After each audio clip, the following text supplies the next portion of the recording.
Ramogi jwang mantiere ka okinyi maber, okinyi ma long'o ahinya bende waseduogo gik mopogore opogore. Sani wantiere e chenro mar mbako romo, waseduogo wachako twak mar ariyo, twak mokwongo e mbako romo, twak mar ariyo chieng' ma kawuono ka wantiere kae warango chenro mopogore opogore, to kata kaka wasesingoni e chenro mar mbako romo wagoyo mbaka kodi kendo wami thuolo mar konowa gik ma idwaro, gik midwa winjo bende wantiere ka mondo mi wawinjgi, ote machuok oyaw gimoro amora mantiere ka to wan go kendo wada mana nono gi moro makare. Okinyi ma kawuono nitie report ma nogol e kaunti ma Nairobi, kata kopogore gi report no nitie twak ma loso go ka warango puonjo nyithindo kata jogo matindo weche nyodo. Onego bed ni chako puonjgi e higa mane, koleo to en higa mane, kochako chon to en kanye, bonego puonjgi e udi, e sikul, kata onego bed ni puonje e ute mag lemo. Okinyi ma kawuono wada twak kendo wada rango gik ma opogore opogore. Okinyi ma kawuono antiere ka e chenro mar mbako romo kod nyidendi ariyo, nyiluo ma wigi otimo jere kendo giler ahinya e paro maliw mag dhi chwalo n'okinyi ma kawuono wadhi winjogi kaachiel koda kawuono nagi machiel en achiel kende koro wantiere wuod studio kae kaka wendo wadhi twak kode achiel kachiel. Ang' achak e studio ma Kisumu wantiere gi wendo mano Evelyn Oyar ma bende tiyo tich kotenore kod jogo matindo, mano ka ene jatatije maduong' e gino malongo ni adolescent initiative. Ang' okonwa ne gento ere kaka gipuonjo gik machalo kamagi. Evelyn Oyar, achako di e kaunti ma Kisumu ka inyalo winjowa achiel kachiel okinyi ma kawuono machiegni, ma en chenro mar mbako romo kendo warwakni machiegni ikonwa ne nyaka sani Kisumu kanyo chiewo yo machalo nade machiegni.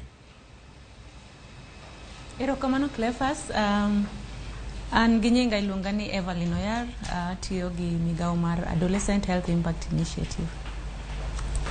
Machiegni ahinya agoni erokamano wayudi e yo moro makare kendo ka wadhi nyime e studio ma Nairobi kae wantiere gi wendo machielo, wantiere kae kod Winnie Okumu. Winnie, arwakni machiegni okinyi ma kawuono e chenro mar mbaka romo. Erokamano. Aya, nyako Ramogi jwang'. Winnie en jalup director mano kirange kacha youth, mano Africa Youth Trust. Ayude makare. Mano. Aya, manen kendo ka dhi nyime wantiere kod jaocho mabiro ratwak achiel mano wuodo nagi Onyina boss machiegni. Erokamano Cleophas.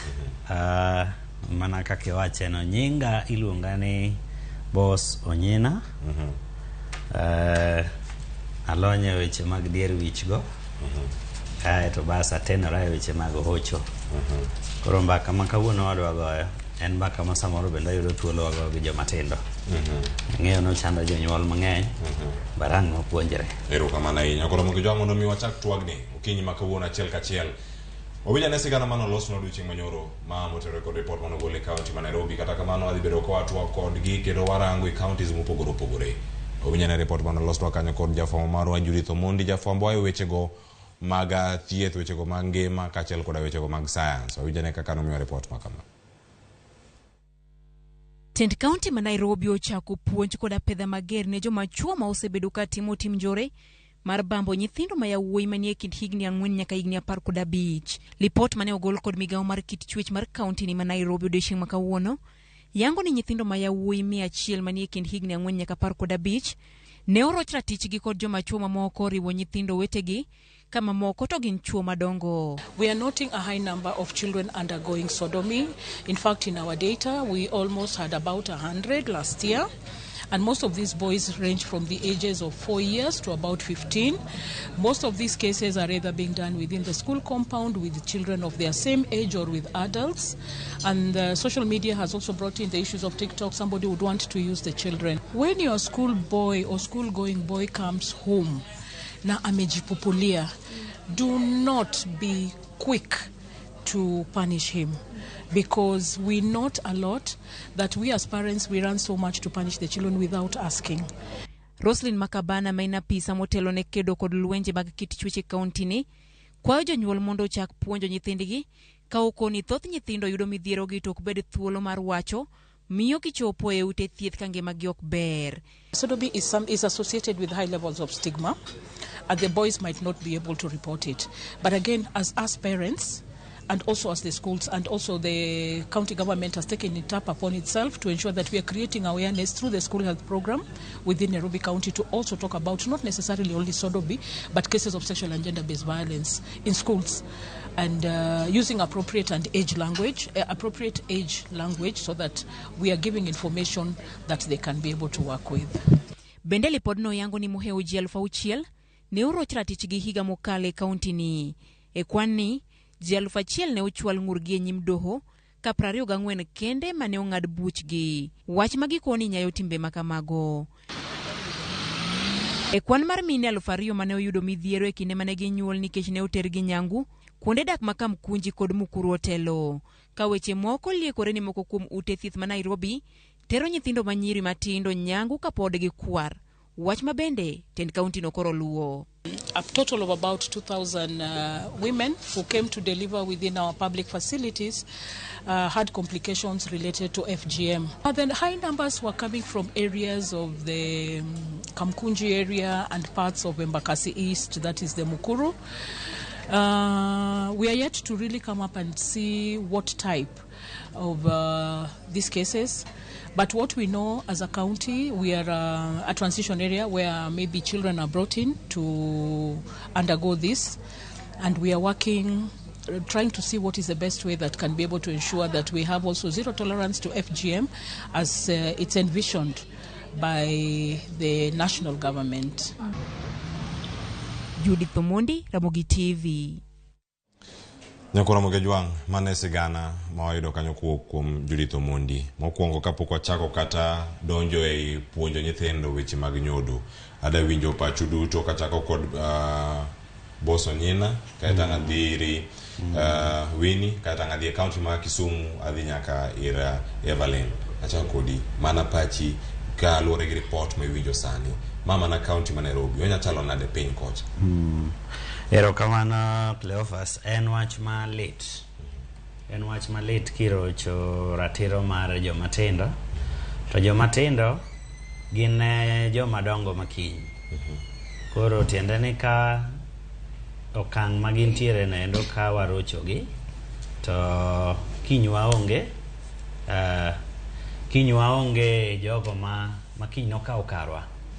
Koro ma ketho nyaka dongruok margi, ma ketho ngimagi, kendo miyo jomatindo dongo gi chuny malit.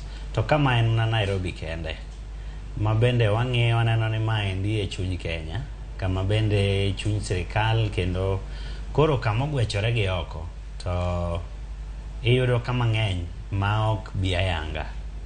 Nitie mang'eny matimore tipanda e uma, moko e yor ni we walose e yor ot, walose e yor wat, kata moko bende nikech luoro, moko bende nikech wich kuot. Koro mano ranyisi manyisowa ni ka wang'iyo Kenya mangima, to kare nitie mang'eny matimore ma ok bi ayanga. Ma en wach malit kabisa. Omiyo kawuono wadwa ni wago mbaka mondo wang'e ni to in kaka janyuol, an kaka janyuol, an gi migawo mane ma kawakawo maber to wanyalo geng'o okenge moko. Kamano. Agonero kamano Winnie, ka una achiel kuom jogo manogolo report kama nitie nonro manotim kuonde mopogore un jokanyo mane nitiere kar kacha. En buok mane manoyudo koluwore gi sigana makama. Ma sigana mawuok kure gwenge, owinjo Mukuru, owinjo Kamkunji, gin gwenge ma jomoko nyalo wacho ni oyo, kuonde gi nyalo bedo gik makamagi ok timre. Kendo koro waneno gi report ma ogol ni gin gigo mantie. Erokamano Cleophas, en gima lit ahinya ka wanyalo yudo report no manoa ir County Government of Nairobi nyoro. To an gima nyawacho ni report no wuok nikech a lot of sensitization otim, koro yot mondo mi ji report cases mag sodomy, SGBV, rape, defilement matimore e gweng'. To en gima lit ni pod ok gintiere gi ng'eyo mar kaka report go, I mean kaka ng'ato nyalo report cases go. Koro en gima miyo both private sectors, CSOs, that is civil society organization, or uregi sirikal. Nikech ok en lweny minyalo goyo kendi. Kata king'iyo report mano gol gi Nairobi County, nen partners mang'eny mano biro mondo mi gichiw report no.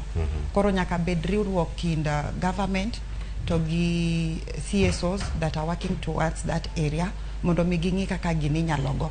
To ka wachak wang'iyo kendo wach nyithindo, kelo nyathi ok en ni sami nyuolo nyathi nen mari. Dwaro several institution mondo mi oriw lwedo, kanisa nyaka donj kanyo, apart from kanisa, government nyaka bed kanyo, school be nyaka bed kanyo, family setup nyaka bed kanyo. Nikech ok en gimoro minyalo goye kendi minyal. Nikech sama inyuolo nyathi ka nyathi ochako dhi e school, o interact gi ji mopogore opogore. Ineno to kinyal ng'eyo ni jok moriwre godogo pat gi chal nade, nitie jok manyalo wuondogi, manyalo kata inyogi. Koro wakwayo ni lweny ni ok en lweny minyalo go gi ng'ata achiel kende. Janyuol ok nyal, kanisa ok nyal, school ok nyal. Dwaro multisectoral approach ma jite riwore kanyakla mondo mi lweny nyogo. Kech king'iyo inyalo yudo samoro kaka Madam Roslyn Kabano wacho. Nitie nyathi nyalo biro ko ola oginene odhiyo kuma duong' e lawe. Koro ni ka in as a parent ichako chwade, ko ki find out gimomiyo, nikech most of the parents king'iyo kata sani ndi wantie gi a lot of economic challenges madhi mbele. Pesa onge, ngima oidho. Koro sama ngima oidho no samoro imbe intie gi stress mari kaka janyuol. Nyathi odhi oko e law, ichako chwade nikech kalure gi stress mari mane intie godo chama itemo project e nyathi. Koro kinyal find imedo timo more damage. Koro kata ka ne nitiere gi opportunity mar nyisi gima omiyo no dhi oko maduong' e lawe, ok onyal wacho nikech already in iwuon pok create that conducive environment mondo mi nyathi otimre nade ofulre. Koro agwero kamano nikech wantie be gi johocho manyalo konyo be at least kata kopo ni parent be nitie gi stress kalure gi dak, ing'o ni dak tek. Nitie challenges mabet kanyo. Koro ing'o ni ka gigi ok owach gi ka there is no conducive environment ma ji nyalo riwo paro, then inyalo yudo in future piny bro bedo marach kabisa to gi kaka sani ngima tek. Erokamano ahinya Winnie, kendo ka wadhi nyime wadani waranga ne e county ma Kisumu wantiere kata kod wendo mantiere go kacha mano Evelyn Oyar. Evelyn Oyar, ka intie county ma Kisumu, idil kata itiyo kod jogi matindo ka intiere kacha kaka jatatije kata CEO no mano mara Adolescent Health Impact Initiative. Kama untiere kar kanyo ka urango chenro mopogore opogore, miya mana pachi kotenore kod sigana, ageno ni winje mano mokelo kod Judith Omondi, pachi en mane kaluwore gi buok ma bende waseyudo kuom welo man Nairobi ka. Erokamano Cleophas, kaluwore gi organization matiyo godo, wadil gi nyithindo matindo kendo wadil gi nyithindo ma jowuoyi kendo manyiri. To ka achwale gi wach mar report manogol Nairobi County mar nyithindwa ma pod ichacho ratichgi kendo through sodomy, matiende ni jogo nitinde nyithindwa machuo matindo, adolescents kata matindo ne adolescents go joigni 10 kata go 9 kadok chien kono. Iyudo ka nyithindo mamoko machuo kata joma dongo chacho ratichgi. To iyudo ka nyithindo gi bedo gi inyruok e dendgi, kendo gibedo gi inyruok e paro, emotionally, kendo gibedo gi inyruok e dongo gi sama oroch ratichgi e yore mag ratichgi mar yore mag riwruok gi jogo ma jowuoyi wetegi. Kendo iyudo ka report no bende ogwetho weche mag tero nyangu nyithindo manyiri. Iyudo ka kelo shida e ngimagi seche magi nyuol, kendo kelo weche mag ngimagi bedo gi tabu mang'eny mbele. To nyithindo gi iyudo ka kopogore gi machuo man bedo sodomized gi, ma bende iyudo ka report golo ni dhi malo, wan bende gi weche matek mag rocho ratiro mag nyithindo manyiri be. Kopogore gi tero nyangu kata sodomy, iyudo ka nyithindo manyiri kata villages mwatiye, cause wan watiye e community level, iyudo ka reports mang'eny sana mar nyithindo go mirocho ratich gi nyithindo manyiri mirocho ratich gi joma chuo magin ge school kendo irocho ratichgi gi joma chuo madongo, kendo irocho ratichgi samoro gi wede e community kuonde ma gidake, kata schools kuonde ma gidhiye, kata kuonde ma giriwore gi joma moko. Koro adwa mana riwora gi jowa mamoko Wini to gi kolegwa machielo bende mosewacho ni wach mar rocho ratiro mar nyithindo gi ok en gima wanyalo wacho ni wawene ng'at achiel, kata seche mang'eny jonyuol osebedo blamed kata osekwedgi ni to gitimo ang'o, gin ema gin jonyuol mag nyithindo, gibedo blamed, iwacho ni samoro ok gitim role gi. To kaka janyuol samoro yudo ni time spend gi nyathi tin, yes, oningo beno puonjo nyathi, to sama tis nyathi owuok e lwete odhi e school, nyathi owuok e lwete odhi e chiro, nyathi owuok e lwete odhi e activities ma nyithindo timo gi.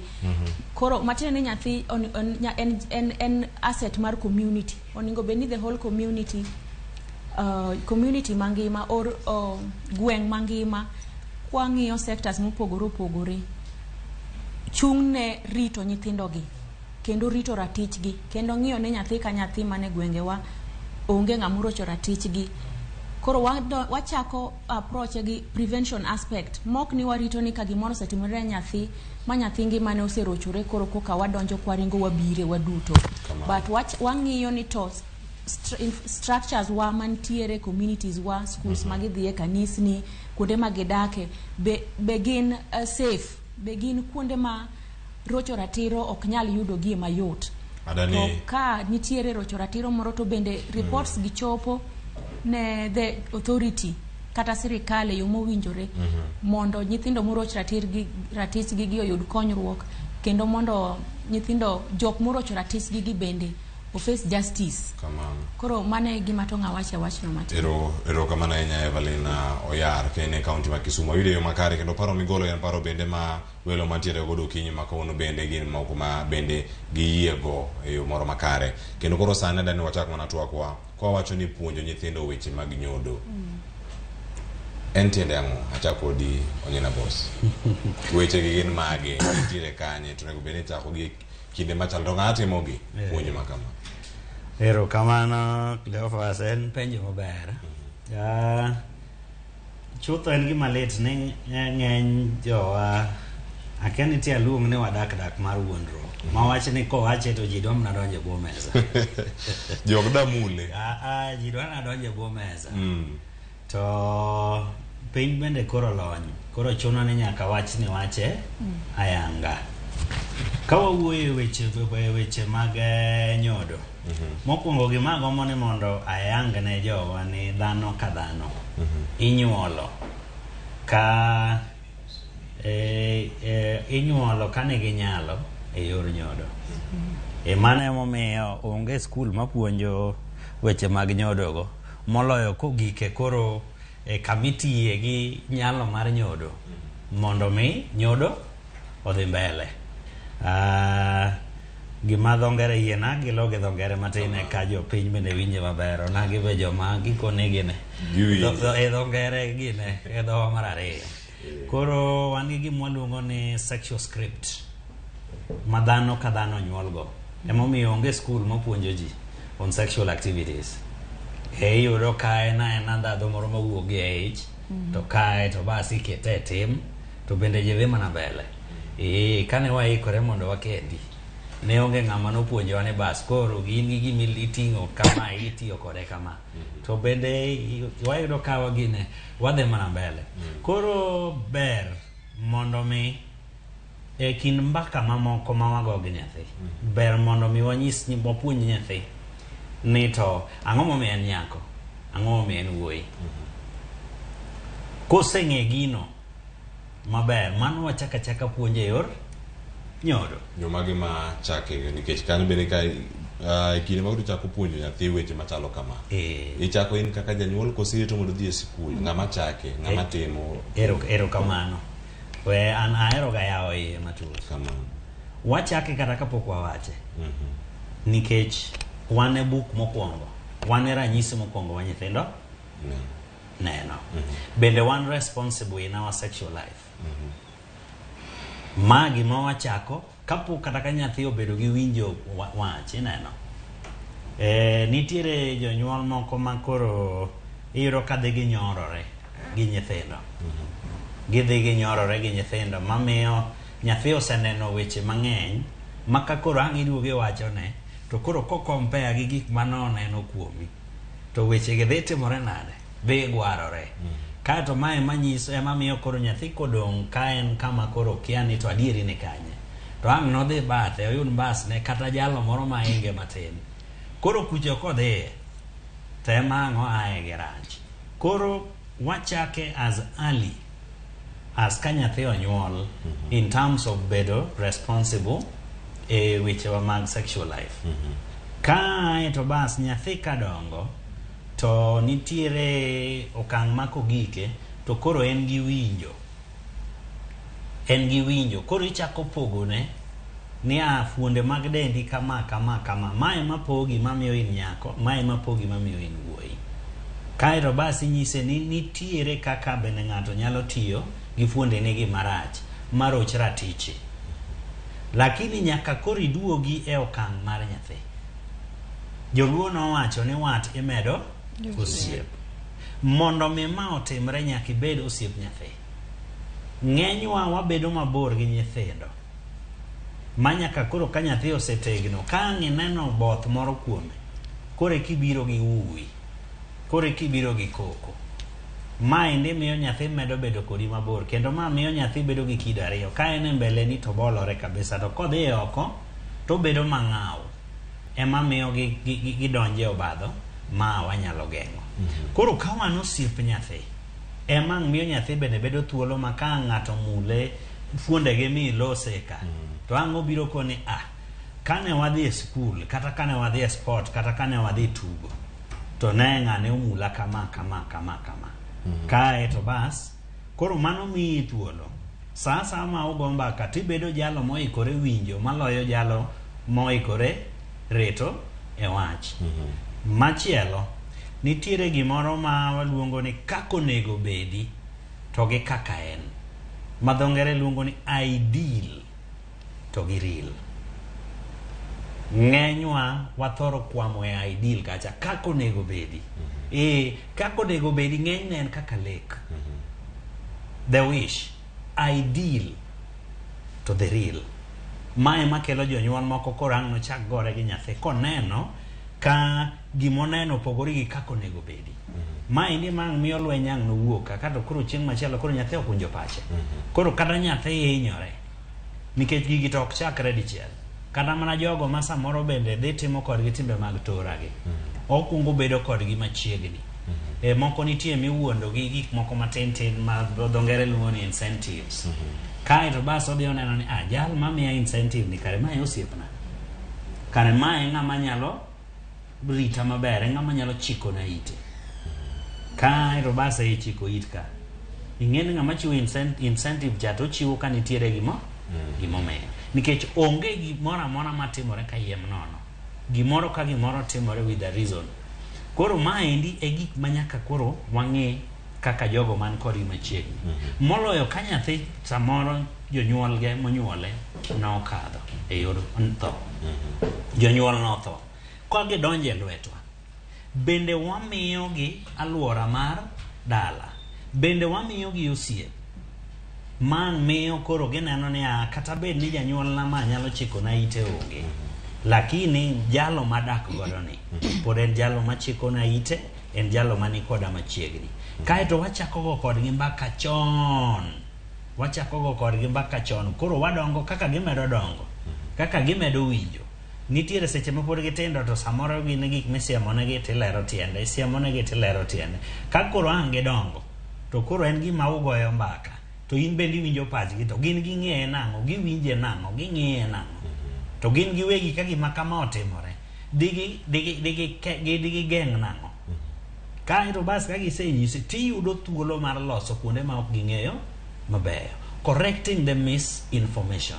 Ode ni imake kanyo winjane pach Winnie kumu. Ntiere mana penjo nyina boss. ere kaka puonj ma kamano onego bed ni ichwale, ochako kanye, ng'ama time, ponono nigi paro machal kode kata maket kode, nyalo mana lero nyakora Ramogi. Okay, gima anya wacho, namba 1 ahero ga penjo ji.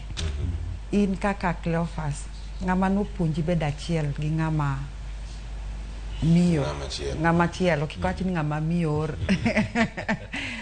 Onge ng'ama nopuonji donge. To king'iyo stages mag development mar nyathi, iyudo ka nyathi samo nyuole cha mondo mi o reach sexual gratification. Ka en nyathi manyako, samo dhodho thund min gi, ibiro ka in observative, ibiro yudo ko omako private part mare. To ka en ng'ama wuoyi, ibiro yudo ka giri ochung'. Matende ni the moment ma nyathi onyuol, already entiere gi feelings. Ineno. Koro en conversation ma most parents ok dwa ga wuoyo about it. Gitemo dino itgi, makata kopo ni ina parent ichako wacho weche go gi nyathini, to parents neno ka gima iketho nyathi. En ang'o miyo? En paro ma jonyuole ma pon tiere go, en paro ma aga kure, ma pono kete matek. Ang'e samoro nyabiro matek ma jugo wacho. King'iyo, yoni sama ji discuss about sex education, ji neno gande ni sex ok en gimoro monego bed ni ikete ahanga. Mane gima mokata samo timore, to timore mudho. Ineno. Koro anything ma bedo related gi mudho, aparo ni ng'eyo, en gimoro ma en gima rach ahinya. Koro yudo ka parents ok gidwa ga wacho wachno. To en gima happen. Mane gima bro yudo kata ka nyathi ma 9 years, otimre nade?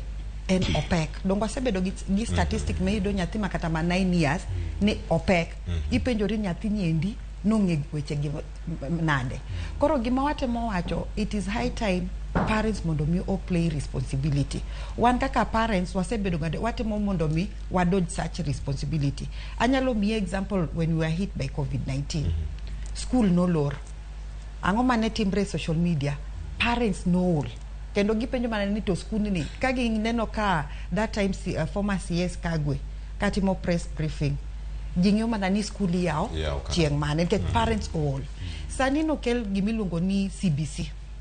Ana support CBC ena ni strategy makoro no kele godo e makoro yudo ka jok moko temo ka advantage. Ineno. To CBC omiyo parents bedo involved because there's a lot of practicals matimore ma nyithindo nigo be ni timo dala. Tido ni one parents wadich nikech economy sani endi be odhi matek.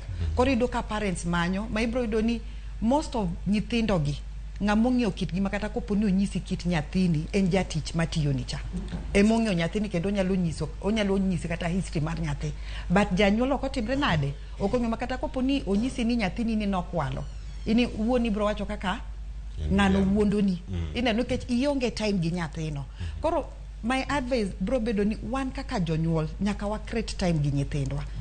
Anyalo paro kana dongo ni wacho gande ni nyathi en mar community.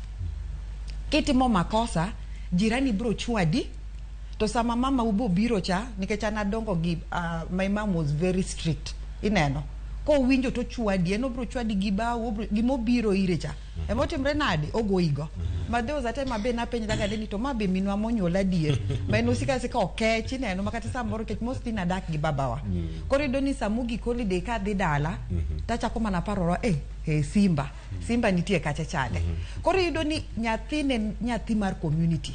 To sani endi pinyo bedo ni okinyal mako kata nyathi jirani. Samoro kata kidhi wacho ne min gicha ama janyuol ne min nyise ni nyathini ni notimo gima chal kama. En kendo gimoro mabe kata jirani ok nyal wuok kode, onyalo enda kata nugoro. Kendo wacho ni ere kaka inyalo hango na nyathi notimo kama. Koro when it comes to issues of sex education, it is all across. Obed kanisa gi play their part. Obed janyuol play their part. Those are institutions ma mold ngato. Ineno kate school, serikal be nyaka donji. Kesa nindi kawa ng'iyo, there is a honorable Gladys, Gloria. Mano bedo, mane otimbre nade, ponono to no dhiedwe, to gigo wuok. Ineno, remo wuok. Kano dhie e parliament, senate, timore. To mane gima dhimbe, when we don't address such issues, kanye kumi broido, we've seen situations like Nyirimawati Yogodo, they're even having sex so that they can get pads. Koro ki yudo ka serikal oketo structures kaka nyithindo ginyalo access those are necessity manyako nyaka yudi. Masamo ko yudo cha ema dichuo bro timre nade bro wuonde kose wuonde to have sex. We need to, it is all across. Okay, janyuol ken, but the person monigo beni chako conversation no en janyuol. Nikeka janyuol ko chako conversation no, nyathini dhi winje ir ng'ama chielo. To kaka ng'ama chielo dhi wache dhi pogore. We've seen even issues of female genital mutilation. We don't discuss about it. In Kibera, there was a research that was being done. Because it's like you identify yourself. Ni already in ngama isebedo ngama miyo. Kori yudo ka nyiri gieki emaringo in Kibera. Giringo mondo mi odhi otimnegi FGM. Ok ni they're being forced by their parents. It is them going for such services. Koro it is information we need to give the correct information. Kata sami wuoyo gi nyathini no oningo beni puonj anante gi nyithindo madongo. Nyara sani ndin gigni 18. To en conversation manyaki ibet kodgi. Inyise makata koponi en koni nikech igoni wano kod kata ko gik private part. Okoningo beni wacho ni private part. Oningo beni mention go gi nyinge. Nikech sami mention gi nyinge chande makata koponi nyathino obedo violated kata kodhi kot onyalo wacho maber ni ngane no mulo vagina na. To wan wang'yo mana ni dudu. Koro samudhi court to gi lawyers masani ndi wantiere godo. Nikech sami wacho dudu, lawyer bro interprete nango. Ere kaka ng'ato nyalo nindo gi dudu e nango. En ochungulo donge. Koro bro peji ni gini nyadonjo iro chungulo. Koro gimatemo nyiso parents oningo beni wa address iwacho nango oningo beni mention go gi nyinge. Iwache gi nyinge. Makoro kata ka nyathi kotimne to bobiro to nsini mama. Ngani no mulo gira anyway nikech antie studio. Koro mention go gi nyinge. Makoro nyathi dongo ko ng'eyo. Yes. Aya, wadhi nyime wageni twak pontire karkae. Wadhi account ma Kisumu. Evelyn Oyar. Arwaki ni machiegni. Kono mana pachi nyaka sani winjo kama Winnie oseng'awe kachiel koda boso nyina osekete kacha. Jonyuol oluoro wuoye weche machalo kama gikosoyo. In kaka Evelyn Oyar idil gi nyithindo gi ponono kata ka gine kor gweng. Miwane kaka wach chal e ground. In ko jabero ni kor gi kacha. Winnie bageni tudre kod gi Nairobi ka ko gidhi mononro makone gi kocha. Miwane in kor ka kor inene yo machalo nade. Puonj ni ochako gi ng'a to nego rum gi ng'awa. Erokamano Cleophas. In fact aparo ni lalruok ni obire sama ber kabisa koda nikech juma mokalo naromo gi jonyuol kendo naromo gi nyithindo kendo ago kodgi mbaka kanywando pachgi mondo giwacha ne natni to ang'o gima ging'eyo weche mag nyodo to ang'o kendo ma ging'eyo weche mag rocho ratiro mag gi ka ae to kendo nachaka anywando pachgi kendo nadwa na winji pachgi ni to e wach mar weche mag riwo ratiro mag gi kaka ich moiu, weche mag yudo kute mag ayaki, weche mag gender based violence gi ginyalo gombo ni mondo community gi jonyuol gi sirikal o support gi nade. Kori yudo magi gik mane ariwora kendo nagomba ka gi jonyuol kendo achaka gomba ka gi nyithindo to duoko mana yudo na wacho ni kaka community kendo kaka government and even private sectors gi development organizations oningo waduog wabed piny e mesa mondo wachak wadoge drawing board nikech jonyuol ne temo wacho ni gin weche mag nyodo gi sana jonyuol machuo kanwa gombaka to giwacho ni weche mag nyodo gi to dog gi pek sana janyuol madichuo koro dwa chako nyiso nyathine manyako wach mar nyodo to wacho ni donge nyathina ne nyalo chich ni samoro an kode gi paro moro koro an okadwa ni nyathino bed opar ni an kode gi paro moro koro an wach mar nyodo no aneno ni jopuonje unu nyisa uru nyithindo gi weche mag nyodo to wane kaka gik moko mwanyalo timo wan wabro manyo ni gi chiemo uniform school fees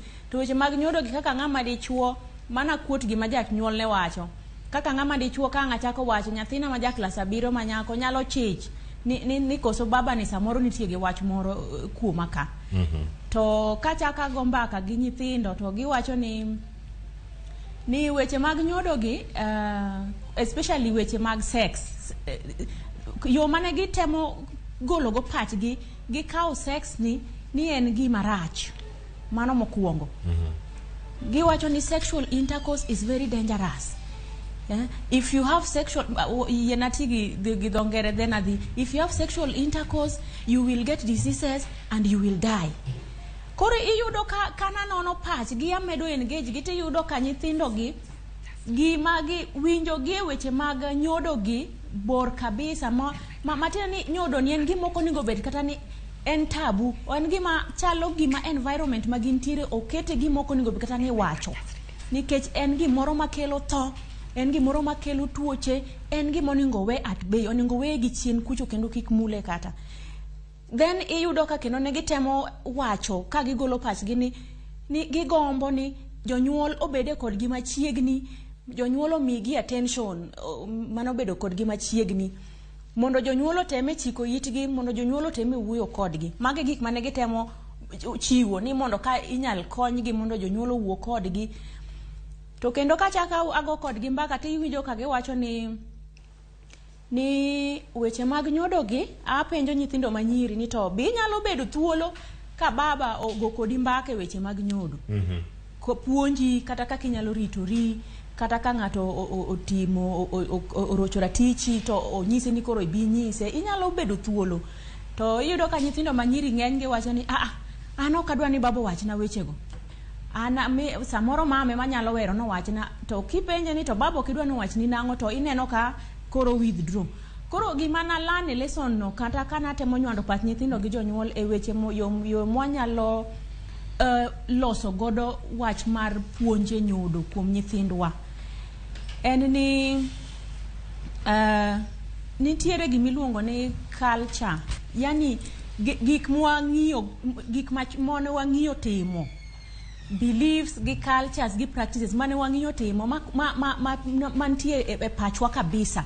Gik mane oseng'iyo mantie pachwa makanwa dongo, an kana dongo to samoro janyuol na nok thuolo wacho na weche mag nyodo. Koro ambe ka bedo janyuol taparo mana ni weche mag nyodo gi kata an kana dongo nok wachna gi janyuol e yo maler. Koro gini istabu, gini kwero, gini okonigo be ni ani kuom janyuol. Koro aparo kaluwore gi wach mar mbaka mana goyo gi nyithindo go gi jonyuol go, samoro biro chuno wa ni mondo wachak wabeda ne piny gi jonyuol, kendo wago koro nikech waseng'eyo kuma shida nitiere, koro wago walos programs moko gi modalities moko mwanyalo yudo kaka wapuonjo jonyuol mondo wagol pachgi kuom bedo ni giparo mana ni an janyuol madichuo okanyalo, an Cleophas okanyalo wacho ne nyathina manyako weche mag nyodo, mondo wagol pachgi ni an janyuol weche mag nyodo go sensitive ahinya, okanyal wacho gi nyathi. Nikech janyuol be donge neno ka kata kiwinjo ka janyuol respond from point of ignorance, yani okia ni oningo bed ni otimo kamano. Koro samoro blame janyuol ni janyuol ok tim part ne, to samoro janyuol samoro kia no oningo bed no timo. Koro kwanyalo timo sensitization, wanyalo loso programs kaka one organization wa mar Adolescent Health Impact Initiative. Wan gi program miluongo ni Parental Involvement Program ma iketo jonyuol in groups, smaller groups, ma jonyuol riwore in smaller groups to gi an expert riwore kod gi kanyo, tipuonjo gi kanyakla to gi gombaka, to en gima nyalo timore dichiel ni puonjo janyuol dichiel kawuono to kinyi expect result ni koro in koro atieko puonjo kawuono, koro dhiuru chakuyo gi nyithindu. Then obedo gima continuous, obedo gima dhi mbele, program ma dhi mbele, imed jiw gi gitemo matin sama giduoge meeting machielo tipenjo gi ni to progress mane ma itimo, okang' mane mani goyo nyaka nuo puonjre mokalo cha, to ibiro nyisi ni natemo mana penje magima to pod aluor. Koro kaka gimedo keto jonyuol gi puonjore, jiwore to puonjore, to imbi miyo gi information kaka ginyalo bedo, imiyo gi information on parental skills, kasto yo magi nyalo wuoyo go gi nyithindo gi, yo magi nyalo communicate go gi nyithindo gi, yo magi nyalo wacho ne go nyithindo gi weche mag nyodo. Wang'e ni weche mag nyodo gi kaber to oningo be ni from igni 5 isechako wacho wach nyodo ni mos tiwache gi dhok ma oluwore gi iga mar nyathi. Kori kele mos to nyathi mana kaka nyaminwa mini no wacho ni okiluong duong nyathi ni dudu, iluongo duong nyathi gi nying gino. to nyithindwa gi be sani ni e internet, nyithindwa gi neno gigi e internet, e simu, e TV, ji sani ni gi wifi e udi. Koro iyudo ka inyise ni dudu to gino to nosome e internet iluongo ni penis. To kong'iyo dudu gi Kiswahili to yudo ni dudu en oyuo kata maybe gine gi machielo. Kaso wacho ni o lose trust in gik minyise. Koro ochalo gima koro ko amini gik miwacho nego koro ko yiego. Odhi openjo ng'at machielo. For affirmation mondo confirm ni to ng'ama chielo third party cha koro chalo tiebreaker. Kendo ko nyise ni nyise gima opogore. Then ng'ama radek cha nyise gimoro to odhi o confirm to wacho ni ng'ama radek ni kare ma correct. Then iyudo ka koro ng'eny puonj moyudo kuom ng'ama oko. To samoro ng'ama oko iyudo ka samoro motive gi kata pach gi ok beyo e ngima nyathi. Ema ang' koro iyudo ka odhi penjo ng'ato to mang' kare ng'ama oseng'iyo weche mag nindo wuoyi gi wuoyi. To ng'atno dhi yudo loophole mar chako nyise weche mag riwruok wuoyi gi wuoyi. Kata sa mogo kode mbaka cha to chako mulo nyathi. Tiwacho ni mama no nyisi ni madudu wamul ni gane. To nyathi chako bedo excited, to nyathi chako winjo maber, to koro yot koro mondo donje tie nyathi. Kech en koro nyiso nyathi gigi gi dhok gi kaka onego beni luongo gi. Koro that parental involvement and programs manyalo miyo jonyuolwa bed gi information mondo wagol culture moro machon ni ng'ama dichuo ok nyal wuoyo gi nyathi manyako. Wang'e ni sani ng'eny jonyuol odak e single parenthood. Iyudo ng'ama janyuol odak gi nyithindo 4 to dak kende, mama onge maybe because of many reasons gik ma opogore. Koro empower janyuol ni obed nyathi manyako obed nyathi ma wuoyi podo nyalo wacho ne weche mag nyodo gi. To wacho gi in a way mabende ma respectful to bende age appropriate. Maluore gi ik nyathi to bende makelo luoro. To janyuol ang' ne nyal mana timo ka en bende ongek ne yo monyalo timego matin. To ndeko ni jonyuol moko are doing very well, gitimo maber kabisa. Sami keto gi groups ka iyudo ka koro gijiwore gipuonjore to nitiere improvement. Kaso kendo nyithindo gi bende igolo pachgi ni sex is dangerous, sex is a killer, sex will bring diseases. Igolo pachgi kanye iketo sex is something natural mana kaka nwachako wache cha. Koro igolo pachgi wach mar ni sex is dangerous nikech koro gi believe ni sex ni ok en gima onego beni wacho. Gi believe ni sex ni onego beni pondo kitimo. Gibedo curious, gichako koro wach ni gimi dangerous ni odhi openjo a wrong person. Koro iketa gik moko e mesa to wapuonjo nyithindwa gi to ken gima one off. Organization matiyogo at school dichiel. Tapuonjo nyithindo about sex dichiel talal. Kamano Evelyn. Koro nyithindo lose kata track of gima ni nyiso gi nyoro. Evelyn adani make gi kanyo. Wa encourage jonyuolwa ni koro gibed gi close interaction gi communication gi nyithindo. Nikech king'iyo kaka nyithindo kane wuoyo, nyithindo yuak. Their hearts are bleeding. Gifeel ni ok wan kaka jonyuol ok wamigi attention magidwaro. Kamano. Koro mage weche kasto koro weche benitiere kaendi men awach ni joma chuo wadaduogo mondo mi warangi chuo cha mana kuongo report mana wadaduogo mondo mi warangi Evelyn Oyar kinyalo winja adani mondo mi waduogi ang'e ni ang'o mako thuolo machielo bende mondo warangi ni jogi madonjre e ratiro mag jogi matindo ere kaka inyalo konygi. Wago ni rokamana ahinya kuom paro maliw ma igolo ka wachako koro twaka ayanga sa osekalo dakika 18 tok saa 4 mar okinyi wadani koro warangi kama chielo ka wantiere studio karka wantiere kae kod boss Onyina kachelo koda ka Winnie Okumu studio ma Kisumu wantiere kanyo kod Evelyn Oyar. Omiyo waparo maliw ahinya ka wayudo are mona chak twak nyaka sani koro wasechopo kumoro achiel mwanya wacho ni wawinjore ka wachomo kumoro achiel. Onyina boss sani nitie gigo mane walose e kinde mokalo kendo sani wadoga kar kacha mondo mi wawinjgi. Nitie gigo mane nyalo mono nyithindo bedo machiegni kod jonyuol, gero mar janyuol, kinde mopuonjo. Wacho ni Winnie wacho maler kacha ni ochake ot kacha ka janyuol chako lose kiko winje kuom ng'ama chielo bende kaka Evelyn Oyar wache ka en Kisumu. Punishment kada chiwo chwat ne nyathi obiro kokoni ni gima kama otimore kaka ne wacho ni luongi mana gi nyingi e wacho ni ero no mako duongna ero wacho kama chielo kama gintiere kanyo ka obiro iri in kaka janyuol tin gi mirake go mokwongo en mana goch en mana chwat nego bede kipimo machalo nade mondo rangni okoinyo ng'ato kata okomono ng'ato wuok oko mondo wachi gino mokale kata ka en oko marot. Erokamano Cleophas penjo maber. Agombo ni mondo ayare matin. Kamano. Ni obed chwat, obed siem. Gimonego bed ni tai mondo mi ing'e ni itime kiwango mane. En ni to ang'o momiyo itime. What is the objective mar punishment? Ang'o momiyo itime? Kopo na chwadi mondo amiyi lit kae to kisemiya lit ma omiyo nyithindo moko nitie mosechwadi matindo ng'iyo gi chweto mayudo kotimo timbe maricho to biro koni adongang' no chwada to lit biro rumo. What is the objective? Ang'o momiyo isiemo wang' nyathi? Emomiyo awacho ni kichako chon mibedo osiepne. Awinjo ka Evelyn wacho ni sana wa joma chuo bete ok wadhi maber ahinya go mbaka gi nyithiwa. Adwa ni bende anyise gi yor muolo ni an beta pogora kodgi. Ni go mbaka. Yes, kacha en nyako. Kacha en nyako kendo koro en nyako makoro osetegno.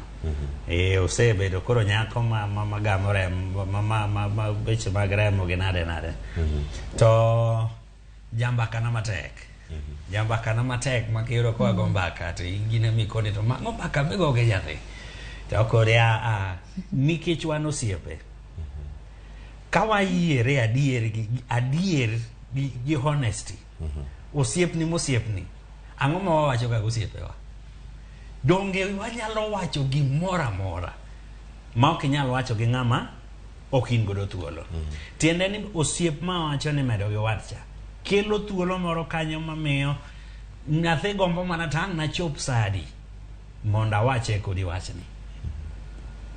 To ma miyo in bende kikoni nyathina nitie gima wadwa puonjore to chikoni ite maloyo ng'ata. Koro seche ma wadwa puonjore kodgi ni samoro nitie puonj biro yor siemo wang'. Gocho cha winjo kipenjo ne to kata ka gocho kata ka chweto to nego chwade okang' mane. An awuon aywa chien matin kar chweto kanyo. Nikech nitiere chweto en achiel kuom yo mewacho ni dwa siemo godo wang'. Tipenjri be nitiere yo machielo minyalo siemo godo wang'.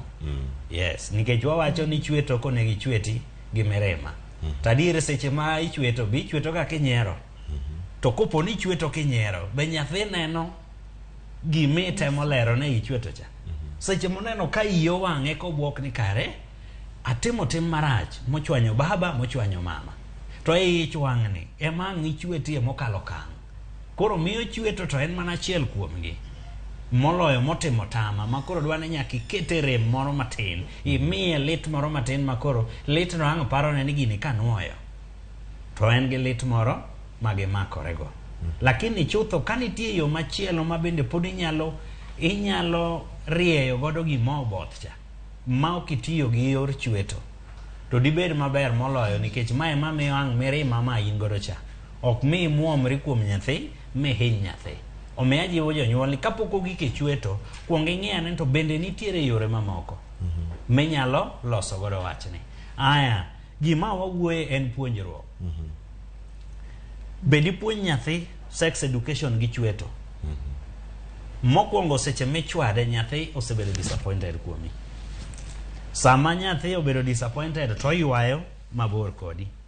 Gimi wacho cha ok nyal donjo moloyo ka ipuonjori kode e yor osiep. Nyithindo ma pod tindo ohero gigo mimiyogi.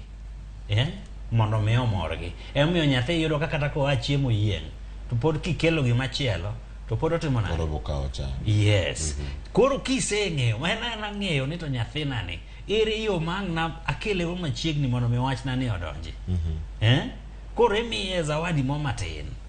To ugo mbaka nyathini biro chiko ni ite ang' nugo mbaka ang' nuwuo to gima duong' moloyo be iwacho dhok ma nyathi winjo. Moloyo sana kaka wajonyuol ma jolony. Kaka an mana kaka na yange ni ang'amo timo psychology. Samoro nyalo bukori iketo kizungu moko wadongo waparo the late Otieno Kajwang' na wacho ni kizungu kubwa. Idhi wacho weche makoro ing'eyo. In sanamu koro imoro nyathi ka mondo mi nyathi ochiki to winji metona. Be iwacho dhok ma nyathi winjo. To be ugo mbaka kasa koso en mana sama gimoro gine bed ka. Iywane kom jalma, iywa mana bade. Okirok nyathi seche ma udwa puonjoru kode. Iketo nyathi e alwora moro mamiyo en bobedo gi ndhadho mar winjo mbakani. Osiepa bro pimo ni ka seche ma kata kigo mbaka go gi young turns. Nitiere kaka nyaka ikuong irome. Donge. Nitie kata kit rwakruok ma nyaka itim nade. Ka seche ma dhi go mbaka gi joma tindo. Koro karwak gimoro official ahinya ma ngineno authority. Iduogo nyaka iduog miromri gi nyathi. Emo miya wacho ni romori kode yor tim kae to bas mbaka ang' noluwe. Nyathi ni biro winjo maber. Ma kata ka kore lero na ni ai nyathi manyako ma iluongo ni thuno. Thuno ni kigike okang' moro to koro omedore. Thuno ni yuayo jogo machuo. Lakini thuno ni en achiel kuom gigo ma nyaka itim nade. Nyaka iriti kik ng'ato chopie. Nikech thuno ni kiweyo ng'ama chielo modhi momule to ang' no mi dendi no tim nade no hewi. Kae to bas nyathi dhi ng'iyo kone hapana. To kaka wacho ni tim cha. Ok inyal bedo mama mani koro ni un gi nyathi kende nikech koro in single parent. Kichope ot tilonyo lewni dero kucho. Koro idwa gine into mari ni te dang' ne ga dang' e dier ot nono. To en tidwa nyise ni ma private. Nyaka no penjre to gi mama wacho na gi gimotimo. Gigi ok timre nade. Ineno baba? Yes. Nyathi ogi kama koro tegno. Ni in mama iwuok udwa dhi riwo kode bafu. Nyaka nyathi ng'e ni nitie gik miluongo ni privacy. Mako gine kanyo kidonji rwakori tikone nyathi na riti. Koro ma miyo kata ka en nyathi manyako to en go wadgi. Ka samo alwok kodhi e room ne. Owadgi ok nyal biro maduong' ne moyaw. Oneno ga ka mama koni ritarwa tiende ni ji onego be ni rito. Nyaka puonj nyathi ni nitie gik miluongo ni privacy. Kae to bas odongo konge. Koro ng'ama dwa bire privacy ndoko na pana. Privacy en marake kenda. Kae to bas kwa miyo nyithindo puonj makare. Cleophas tich yot. En na nigi mohinyowa. To ne samoro wan to ne ok wayudo thuolo mar yudo puonjruogi ka watindo. Koro wan ko wabiro to wan joma dongo ma ing'eyo kaka wan joma chuo ni nyiso wan nyaka ibed ng'ama ger, nyaka ibed ng'ama twaro ma kidonjo to ji ng'ene timo ang'o? Ji lalte, ji ringo. Yes. Diere moko na puonjo jowa ka wacho ni tekra wa joma chuo ni lechewa.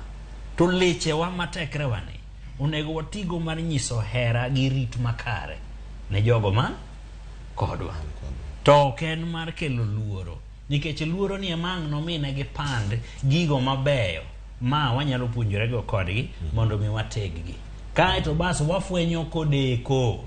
Koro moko king'eni koro anto gi weche mag hochogi. Ayudo kodgi thuolo mang'eny. Ka koro wagine to koro ni baba. Seche mo wacho ni baba neno kochako tetni. Ok nyisi mani to koro ma kata namba ka bedo matek. Asebedo gi kes miro ka jonyuol koro chako go chonge piny ne nyathi ka koro wan e ofis. Nyathi na timo mos yawa karase koso ni kabisa. Ineno. Koro ma nyisi ni mbaka ok gore e ot. To koro mbaka kotamore gore e ot. To ang' no wuog oko. To mana kaka jowagi osewache. Oko ku to ok bi wache e yor puonj. Oko ku tibro wache gi paro moro mopogore. Koro ing'ene Cleophas sani eri kiponi ipuonja gimoro. Tinyisa ni ne gini luongo ni kama titiyo kode kama kela nyisi. Donga bro mi mondo nyisa. Dono ng'ema emang' nokel nindruok moiu. Kato icho neno kae to samoro bende weche moko mang'eny ang' nodonje. Koro oko kacha to ok otimre maber. Awinjo ka gine bende samoro wayuak oko kujo no kanisni nade adwa na pan ne jowa ni kata joma nie kanisa go be gin dhano. An gi yine ma wadhi e kanisa. Ok building cha. Koro ka an janjore to an e kanisa to lware lweta. O kako manitho haleluya. Omiyo gini nyaka chakre meot. Erokamano puonj ni chakore mane jakora mwega juang sao sekalo kajo dakika 29 tok saa 4 mar okinyi kendo nitiere ka twak dhi mana nyime. Twak mabedo wapuonjore go nyakora mwega juang miyo wa pachi okinyi ma kawuono ineno wa yo machalo nade ote mari gin mage wantiere kar kae Winnie. Twak ni koro sechopo kumoro ma koro iwinjo kanyo karo ka nyathi ok da yao pache mondo miolos kod janyuol bende onge kata gi thuolo moro amora mondo mi wuo kod nyathi. Nitie gino miwacho ni saa bedo kod saa mar puonjo nyathi kata winjo gino ma nyathi dwaro gi saa bende monego bed ni puonjo makamae onego bed ni chako. Mano wacho kacha ni winjo kane Evelyn Oyar no wacho kanyo ni higa 5 kochopo in koro ka koro ineno nego chak kinde machalo nade te kinde go duto nego bed ni time nade nikech kanyo nitiere saa ma janyuol nigo kod nyithindo gi saa monego bed ni nyathi chako winjo gik machalo kamagi. Pachi mapiyo nyalo bedo mane wiye mondo dhi Kisumu ka mwaka uywe mar 2 ka oduogo gi pach joneno mag Ramogi. Koro an anyawacho ni sama onego bed ni chako puonjo nyathi sama janyuol nyalo communicate gi nyathine. Sama communication osechako ma nyathi nyalo winji to yani there is that communication between janyuol gi nyathi. Nikech sama koriwo nikech ka wang'iyo most parents ng'iyo ga sama koro nyathi osechako as in sama koro thunde gi ochako biro hips broaden koko chako that conversation mane makoro gimoro biro e pache nango nyathini osechako onyalo bedo ni entiere gi osiep mano bedo molewo koro bedo molewo nikech kaka na wache cha sama ngato onyuol sama ngato osebire piny already osechako bedo gi feeling ineno to puonj gi duto onego bed ni chakore e ot kose chakore ot sama koro dhi mingol gi jok moko ma oko ka yudo already entiere gi the right information ineno ke sama oki discuss weche gi nyathi mana kaka ne wasewacho obro dhi discuss gi jok moko ma oko to jok ma oko go ok bi nyise gima dier mana kaka nyaminwa ma Kisumu no wacho obro dhi sani ndi wante gi internet ma ji lan gi yudo information wante gi wifi o to ken kaka ndalo machon mane wan ga analog gi gima dhi mbele maybe mana ki interact gi janyuol ni ami interact gi osiepegi ineno mandalo go ko mani yudo gande kalongolongo chakore makata ka ining'iyo kani dongo kalongolongo ne chakre higa mane 8 years ineno to mane gimo miyudo kata at the age of 8 years wantere gi nyithindo mose yudo ich koro ka okichako conversation ni machon de nyiso ni nyathini ni yudo information oko to samo yudo oko cha dhi bedo ne matek nige ka discuss this thing makata nyathi be nyalo lose trust kodi kechobo feel ni oko cha chani makata kodwaro any advice odhi kure odhi oko to mana kaka ne wawacho no wan kaka jonyuol onego bed ni wabedo osiepe mag nyithindwa ke sami bedo osiep gi nyathini ka gimoro timre ne onyalo duoge ot to wacho ni yawa mama ama baba gini notimre na. And then when you create that conducive environment ibro neno kaka ikonye molo chako dhaone ke sami chako dhaone no and then kaka nyadwa wacho kaendi nitie kaka inyalo punish be nyathi ineno punishment okonyiso ni nyaka ikaw kede tichak chwado nyathi koko winjo nitere jok moko moseng'o gi chweto no mabe samro timo gik moko intentionally mondo mitimri nade ichwade masamo kichwade no bo winjo marach chalo kata eot nitere dhako mong'yo ni chwore goega ma ine miyudo kata ka samoro provoke dicho mondo mi otimre nade ogo nikech it's like anom koro watemo jiwo ni parents nyaka bed machiegni gi nyithindgi ke sami bedo machiegni gi nyathi then it is very easy mondo mi understand kata gik matimrone kata ka nitiere gimoro madwaro wuok inyalo konyi sechego. We need to start this conversation mar sex education gi nyithindewa mondo mi ging'e it is there, it is natural. Mara ka nyawdo ma Kisumu no wacho ni one parent winjo ka iwinjo kata no nyisa sex rach tingo nitie jok moko ma sami nyiso gini rach they want now to invent gidoro mondo mi gi experience mondo mi ging'e ni gini kare rach adier ma koro gimbe gibete data koro giwacho ni yenyewe ambe na teme to timre nade orach ineno to samo bedo marach to dhi yude ni omit to korach kendo omit koro dwaro mondo mi timre nade osiko nuoyo koro bro chako ni ka baba ne nyisa ni gini rach tato na dhi abile ta yudo ko mit sawa then where are we heading as a society?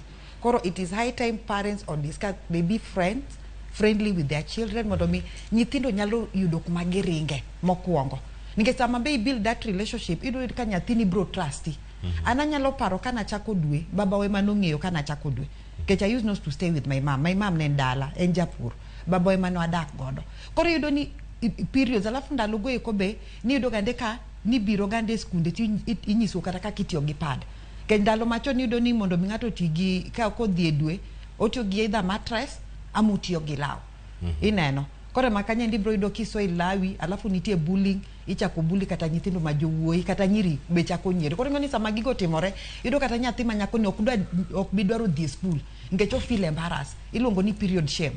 Koro ok onyal kata dwaro dhi skul nikech already koro yudo kata performance ne chande be dhi timre nade, dhi dok chien, odhi bedo disturb. Koro gima watemo wacho ni this conversation nyaka dhi mbele. Mane gima mo kata king'iyo there was a bill mane bedo passed that is last year around April about sexual and reproductive health rights. It was thrown away. Why? Because no could discuss about comprehensive sex education in school. So me you know, that was the time that we had the triple threat. Triple threat ma teenage pregnancy was very high. That was the time that GBV also was very high. HIV was also very high among the teenage. And that was the time that the policy netim renade nebedo passed. You don't need issues might touch nyithindo okobed address. Then how do you want to pass that policy? Get policy and give me our guidelines kaka wanyalo timre nade. Wanyalo timo gik moko eyo makare. Tene modi bedo odi inform programs to the inform even in terms of budget. Koro yudo ni kopo ni gigi kibe gionge policy pod wantie gi shida. Ma en discussion ma the whole it acquires the whole society. Mondo mi wariwre lwedo mondo mi watimre nade wa discuss mondo gigi orum. But first gino chakre gi jonyuol. Come on. Jonyuol has a very bigger role to play. Mama no kikwa wuondre. Ke samiwe ne church cha nitie different doctrine e church, samiwe ne skunde nitie kaka nente report moro na yude school moro ma this thing of lesbian is common. Lesbianism is common. To kadwa wuoye mano. Ineno koro ng'eni luore gin ka in ng'at ma pingo timbe gweko. Iparo ni samido nyathini ka nitie kanyo bro bedo nade. Koro gini ndi nyaka wachak parents nitie giro to parents nyaka create that friendly relationship gi nyithindgi. Mondo nyithindgi nyalo nyisogi koro kose nyisogi gineno kaka gi address to kopo ni ok gi create mano ma in Kenya yani ikiny ka lure gi maisha be koro tek nyathi okidwar moko be goyo nyithindo in sama nyathi otimo makosa chande ten kede mise kawo ichwadego ibro ka nyithindo gibro luori mabe chieng' ma koro sekethore chande ma maybe samoro semako ich amose yudo HIV kokacho nyathi na dak ni nyisa koka nyathi nyisi ni no kanyal nyisi nikech mama nikech chieng' mana nyisi kama kama nitimo na kama ero kamano kapok adhira Evelyn oyara ka ni Kisumu onyina yena mondo mi iduok na penjo ni ka timore kor gweng ng'ato yudo kanyare makoro bende osetegno to noko kon gigi chon kono ne okiagi ka owuok kata kapok otieko wechegi mag somo to chako donje timbe moko mopogore opogore bende achiel kod osiepne moro ma wuoyi kumoro to kia to janyuol duogo yudo kao nyathini kachiel kod osiepne machielo cha itero ka chief en gimoro ma jonyuol thoro timo gi e kor gweng ahinya en ga okang' makare koso nego time yo machalo nade mondo mi ong'e maber ni gima timore sani ni mana kaka Winnie owache en gino ma natural obo timre atima kama intiere kata gi ng'ami yudo no to koro kama yude kata ka en ng'ama osebedo osiepni ere kaka tero ng'ato ka chief tero ng'ato ka police nikech okoyudo tiegruok makare kata puonje weche mag nyodo e kinde madwarore en gino ma nyalo wacho ni en gino makare koso jonyuol onego manyore mamoko mag nyalo tiyo godo mano aduoko gi chir ni mano nyawo kuom janyuol yes seche ma neno gima kama katimore to nego miya thuolo mar penjora ni to ang'o mane ok atimo yo makare momiyo chopo ka emomiyo winjo ka wasiro kabisa ni wago mbaka gi e ot adwa na par ne jowa ni nyathi kapod tin pod odongo kapok ochopo higa 12 ma en piny ka nyathi timo gimoro amora mondo mor jonyuol kaachiel gi jomodaggo omiyo ka odgi kaendi nitiere kwe alwora ber puonjne makare nyathino mondo mi yud kachopo okang' makoro ne odhi onjaore oko kocha chande makoro itere ka chief onge ok awach ni tin onge awacho gi chir koro seche ma gima kama otimore to mokwongo janyuol nyaka ng'e ni en motimore nade mar ariyo seche ma koro dwa kawe otere kuom chief kata gi joma moko tiende niya osenyiso nyaone ni en to koro ok onyal to koro ka in janyuol imisenyiso nyathini ni onge nyalo nyathini dwa dhi kanye sani ang'ama wuoro ka ng'ato biro ka twaro kabisa joodni ere kaeto an mase donje bwo tanga min oda to yudo kanye to nyithindo ka nitie dirisha to nyithindo kalo gi dirisha mogore piny oko kujo kabisa ka baba mose donje botanda tiende na se nyiso ni nyalo na orumo seche midwa kawo makori dwa tero ka chief tiende ni you are helpless nyalo ni oserumo completely koro ma nyiso nyao ma ok konyo nyathi kamano kae to mar ariyo ma koro en njao nyathi koro edwa njao gi seche menjao gi what is the objective ang'o midwa ni mondo nyathi osom kokalo ka okang' mitere ni remember ne wachako kowacho ni seche misiemo kata iloso tim moro objective nyaka bed moriere tir koro miyo akwero ni ma ok en gima ni kare ma ok en gima ni kare unless ni en ng'ama koro osechopo bang' higa 18 ma koro Kenya ng'iyo ni ma ng'ama ong'eyo chik kae to ketho chik manie katiba nikech adieri makende kaluwore gi ng'eyo na matin kaluwore gi chik mar Kenya onge chik motami ni kiyudo nyan mabende ja upande wadu to uloso ma useroru ni mano koro polis nyalo makine unless ni koro itime e yor anjao moro ma koro yang nondik ni disorderliness in the public kamano aya Evelyn wabiro iri kaunti ma Kisumu imiwa pachi to in penjo makora penji sani Evelyn oyar ka e studio moro ma Kisumu nyaka sani gik mage manyalo mono janyuol kata obadho mage maponono nitiere mamono janyuol kata jogo man machiegni kod nyathi mondo mi ochwal puonj mag weche mag nyodo e kinde madwarore kata e sama owinjore Evelyn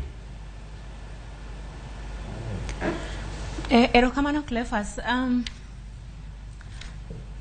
wana kaka na wacho chien kacha ng'eny jonyuolwa wan jonyuol ng'enywa kechambe an janyuol wakoso information wakoso ng'eyo koro koso ng'eyo no bende kelo ng'ol e yore mag tudruok gi nyithindwa koro kwa nyalo golo koso ng'eyo no e yor puonjruok e levels mopogore opogore nyalo bedo maber mar ariyo nyithindo na wacho ni thrive e communities mopogore opogore community gima wacho ka wacho community ne ya a household kacha is a community and community kien a school kama nyathi bede saa 2 nyaka saa 9 gi nus cha be en community kien church be en community machielo kuonde mamoko be koro yudo ka nyithindo gi operate kata gi thrive gi donge communities mopogore opogore e seche mopogore opogore koro gima nyalo konyo wachni en ni wang'eyo ni Kenya wan gi national policy ma was launched mang'iyo weche mag geng'o weche mag njao ratiro mag nyithindo kendo responding to nyithindo mosenjao ratichgi e weche mag ratichgi koro king'iyo policy ni oting'o stakeholders duto te oting'o school community ma wan gi school health clubs within the school health policy bende nitiere kanyo subset mar national policy on gender based violence nitiere component mar puonjo nyithindo weche mag health kata weche mag ngima koro yudo ka at school kacha bende onego bed ni wagolo gik mageng'o ng'eyo nyithindo gi mondo ging'e kaka ginyalo ritore kwa dhie sectors mamoko kaka mag police iluongo ni administration county government bende nitiere roles ma ogol moriere a national policy mar prevention and response to gender based violence issues koro ka ng'ato nyalo kawo role ne sector ka sector nyalo timo gima onego bed no timo tiyudo ka koro kendo wadhi konyo nyithindo gi moloyo agoero kamano ne wendo mamoko Winnie gi boss kuom jip magi gi puonj magi sewacho kendo agombo medo ni wan kaka jonyuol wan gi role mana kaka sewacho to the other community members gin kaka bende jok perpetrators jok maracho ratiro mag nyithindo gi kwa keto nwang'iyo mana ni to nyithindo gi janyuolo ko puonje janyuolo ningo puonje to kwang'i ni to other sectors gi actors mamoko gito role gi enango. Actors moko gin kaka community members ma bende rocho rotiro mag nyithindo gi.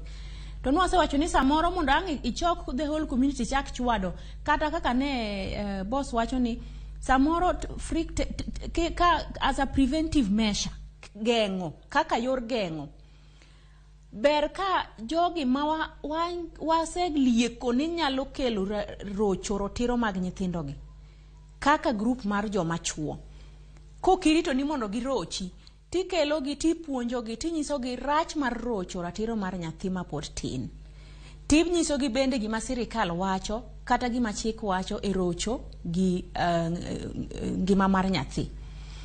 Koro kelo jogi e mesa kendo keto gi kaka sana na temna chako wacho chien kacha ni joma chuo marocho, ang'eni rocho nitiere, ang'eni nitiere joma mine bende marocho ratiro mag joma chuo, to nitiere bende joma chuo marocho ratiro mar joma mine gi nyithindo. Sana weche mag mako iye mohiu wang'eni ng'ama dichuo nyake bedi. Sama selieko ni samoro nitiere joma chuo manyalo bedo gi paro mar rocho ratiro mar nyathi. Kapok girocho ratiro mar nyathi, tan anyalo gombo ni waketo gi, wapuonjo gi gin bende. Mana haka na wacho ni kaka wapuonjo nyithindo dala, to jogo ma bende walieko ni nyalo bedo e kiwango mar rocho ngima nyithindo gi bende wapuonjo. Kolo wagolo, ok wagol kumora achiel. Ok ni ni wagolo baria kumora achiel, jonyuol wapuonjo wang'eyo puonjo nyithindo, to jogo marocho ngima mar nyithindo to kwatimore nade? Ok wakelo mondo wagogo mbaka, mondo wawinjre, mondo wang'adre rieko. To gima bende damed jiwo, ahero ni mondo watim gigo mageng'o rocho ratiro mag nyithindo gi. Kendo anyalo encourage mondo watim gigo mageng'o rocho ratiro mar nyithindo gi. But chik mar Kenya ondikore maler kabisa yo mwanyalo luwo ne nyithindo moseroch ratichgi. Nyithindo gi mokwongo gibedo gi gimiluongo ni emotional violence. Pachgi ok bed moriere tir bang' koseroch ratichgi. Koro nitiere okang' monego bed ni wakawo nyithindo gi. Watero nyithindo gi osiptal, itimonegi counseling gi jok ma osomo weche mag counseling. Then connect nyithindo gi justice. Connect kech sama nyathi oseroch nyaratir. Iyudo ka cases gi moko nyithindo ma pod tindo ma pachgi pok otegno, ma constitution mar Kenya wacho ni higni 18 kadok piny, gin defilement. Iyudo ni either nyathi omak gi thuon, kata nyathi owuond gi gift, kata nyathi oket under pressure. Miya monda chul ni fees. Koki miya tatimo kama. Kata miya monda nyiew ni sanitary towels. Iyudo koket negi gifts mbele. Kata gibedo luad nikech pachgi be pod otegno. Koro kaka jonyuol, kaka wapuonjo gi dala, to bende wa involve anticipated perpetrators, ka bende wa involve gi on the table, kendo wapuonjo gi, wapuonjo record gi. To ka otimore to watimo nang'o? Kanye ma koro chik ka kore. Wa make sure ni watero gi hospital, ing'iyo gi dakteche, nitie yedhe monego bed ni imiyo gi, counseling monego bed ni timo gi. Koro wakelo kendo sirikal mar kaka chief egonde. Bende koro so that wa implement chik cha. Waluwo polisi ma sirikal oketo, kendo waluwo constitution kaka wacho ni ng'amo rocho ratiro mar nyathi ma pok ochopo higni 18, mano ng'amo timo defilement kendo timo na nyathino sexual gender based violence or sexual abuse, kendo waluwo support nyathini mondo oyud ratiche kwaluwo justice ma sirikal oseketo moriere tir. Erokamano Cleopat. Erokamano ahinya Evelyn Oyar. Wantiere kar kae weche thoth kendo ka warango gi achiel kachiel matimore kuonde mopogore opogore. Ang' wadhi e kaunti ma Kisii mondo waranga ne gino matimore kar kacha. To kata kapok wadhi e kaunti ma Kisii, wayuda ne ote machuok ma osebedo kata kuoro moa e Facebook. Feedback mago mowuok kacha e Facebook kanyo mowuok kuonde mopogore opogore, ka wanya yudo gi kanyo achiel kachiel. Emily wacho ni Yesu ber. Wacho ni yes ber ka owinjo koa kuoma mokwongo, eka ok bi buoge ka owinjo oko. Anie mbaka ka an Mombasa. Erokamano ahinya. Nitiere ote mara George Henry. Ber ka ipuonje mondo ging'e ni nyodo en ang'o. Mano gima nitiere kar kanyo. Kama chielo bende wadayudo mzee wuod Magi. mzee wuod magi nigi ote mare kanyo kowacho ni kikoso puonje to piny biro puonje with free practicals lectures ero kendo inema ibiro ting'o the results kaka janyuol otero chopo kanyo yo makare. Maroro Calvins wacho ni chako chon oloyo dhi kajuoga mana wach bende mosebedi ka iwacho kae kod nyina Boss kachiel koda ka Winnie kod Evelyn. Gordon Ayoro nigi ote mare kanyo, en bende ote mare chopo e yo makare kendo wanyamana some kanyo kowacho ni mano mar Gordon Ayoro kanyo ka ote ne bende osedhi ng'ine ang' wayude kanyo kowacho ni ere pogruok e kind nyodo gi komo nyuol. Ida duoke Winnie kinyalo ng'eyo pogruok e kind magi. Anyacho komo nyuol. Komo nyuol en kaka measures mikawo mondo mi kik inyuol, like kao contraceptives, mondo mi koro ipango kaka inyalo nyuol. Ida pimone mar nyodo kata ng'aringa dhi kisika poka somo to kamano mana machuo ka nyalo koni nyodo en sexuality. Mane momiyo wajiwon mondo wagoye mbaka nikech ji ng'iye marach ni kwa wacho wach nyodo to wawacho wach nindruok. Nitie pogruok man wacho wach nindruok to gi wach nyodo. So nyodo is a total human sexuality. Yes, kendo en gi berne momiyo Nyasaye nochwe nyathi ka nyathi. Ber. Nyasaye bende omiyo duong'. Wacho ni nyaka sani bende wantie ka twak dhi mana nyime. Erokamano ahinya Winnie kachiel koda ka Boss Onyina. Wadhi achiel kachiel ir Crispin Otieno ka en e kaunti ma Kisii. Crispin Otieno, nyaka sani uchiwo yo machalo nade kaunti Kisii kanyo to chal mar wach en mane? Gonwa mbaka kiwuok e kaunti ma Kisii. Cleophas County ma Kisii wachiew maber kendo kama wantiere ni wan kama iluongo ni Nyamache kuma kata jatelo mochung' ne mine kata kuma rep ma kaunti ma Kisii mana Doris Aburi nomolo e gwenge gi mar konyo nyithindo mantiere skul kaluwore kod weche mag menstrual hygiene kaachiel kod konyo jogo man gi ng'ol mopogore opogore. Kata kamano romo maduong' mantiere e kaunti ma Kisii mano romo mar Azimio madhi timore e alapno mar Gusii Stadium kama jatelo mar Azimio mano migosi Raila Odinga dakika kata kal sa auchiel igeno ni dhi chopo e kaunti ni mar Kisii mar timo romo mopogore opogore kochako kod romo ma dhi timore e chiro mano mantiere gwenge ma Keroka koseakore kwa kendo ang'no owuok kono achiel kachiel nyaka e boma ma Kisii kama ang'no twak gi jopiny e alapno ma Gusii Stadium. Odiochieng' ma nyoro godhiambo jotelo mag ODM mawuok e gwenge mopogore opogore mano kaunti ni ma Kisii ne otimo romo makende e alapno kotelnegi kod mano jakom mar ODM ma kaunti ma Kisii mano Kerosi Ondieki mano wacho ni chenro duto te oseket e yo makare mar neno ni romo mar Azimio no odhi nyime kaka nyocha. Nyalo paro kuom ndalo 2-3 mokalo romo no ochor kano nego beni kelo kata kamano kaluwore kod ikruok gavana ne pod onge machiegni kendo no chore nyaka tarik 17 ma en kawuono mar romo no mar Azimio madhi timore chakore e kar saa auchiel kendo igeno ni udhi rumo kar saa 10 ma midhiambo. Miyo kowuok Nyamache kuma wantiere ni ang' wadhi achiel kachiel nyaka e alapno mag Gusii Stadium mondo wang'i ikruok mar Azimio chalo nade kaluwore kod romo no. Nyalo paro bende gavana ma Kisii mano Simba Arati kaachiel kod kweth mag ODM mawuok e kaunti ni ne osewacho ni gidhi telo e romo no kaachiel kod jotelo mopogore opogore mar Azimio kata obedo ni gavana machon kaachiel kod jalupne bende mano James Ongwae kaachiel kod Joash Mangi niche owacho ni gin ok gibi chopo e romo no kendo giwacho ni nyaka sani onego beni jotelo mano yier oriw lwedo sirikal, jotelo mano koyier kaachiel gi jogo mano yier odhi nyime kendo riwre gi sirikal maneno ni dongruok omedore. Kata kamano ang' ne waneno ang'o matimore e alapno mag Gusii Stadium, kendo ang' ne wanyisu gino matimore kaluwore kod romo mar Azimio. Weche chalo nade? Wach bende ma gigeno ni dhi kelo twak ahinya e kaunti ma Kisii, mano kaluwore kod kaka obila osebedo ka fuato mane en jatelo mochung'ne arita kwe thur kamano Dr.